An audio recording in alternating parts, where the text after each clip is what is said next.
জীবন সংসারের বোঝা টানা মানুষেরা শেষ বয়সে এসে নিজেরাই সংসারের বোঝা হয়ে যায় এবং পরিবারের সবার করুণার পাত্র হয়ে জীবন কাটায়।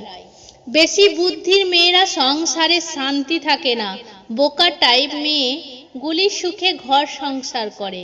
স্ত্রীকে ঘরের কাজে সাহায্য করলে স্বামীর ব্যক্তিত্ব ক্ষুণ্ণ হয় না, বরং দুজনের মধ্যে আন্তরিকতা বৃদ্ধি পায়।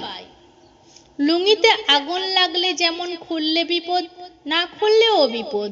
সমাজে কিছু মানুষ আছে যাদের সাথে সম্পর্ক রাখলেও বিপদ, না রাখলেও বিপদ।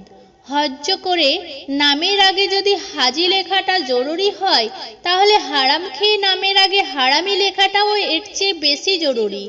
স্বামী যেমন অর্থ উপার্জন করতে বাহিরে শ্রম দেন, একজন স্ত্রীও তার সন্তান পরিবার সামলাতে কষ্ট কম করেন না। যারা সত্যি ভালোবাসে তারা প্রতিশ্রুতি দেয় না, তারা নীরব হয়ে পাশে থেকে যায়।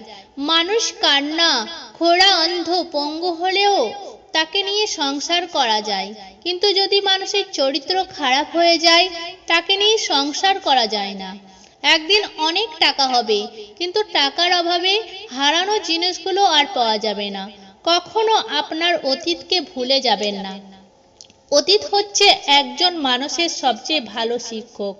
আপনাকে প্রয়োজন না হওয়া পর্যন্ত আপনাকে কেউ গুরুত্ব দেবে না, বরং সবাই এড়িয়ে চলবে।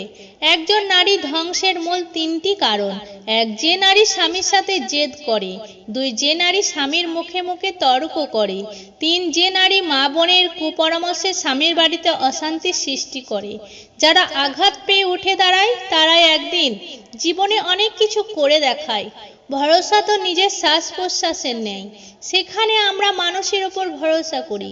জীবন কখনো ছোট নয়, আমরাই দেরিতে বাচ্চা শুরু করি। গরিব থেকে মেদ, মাথা থেকে জেদ, আর মন থেকে ভেদাভেদ যদি ছেড়ে ফেলি, দেখবেন জীবন কত মধুর ও সুন্দর হয়ে ওঠে। স্বামী বলল, কোনো জিনিস গাছে সবুজ, দোকানে কালো, আর বাসায় আনলে লাল হয়ে যায়। স্ত্রী বলবো, চা পাতা।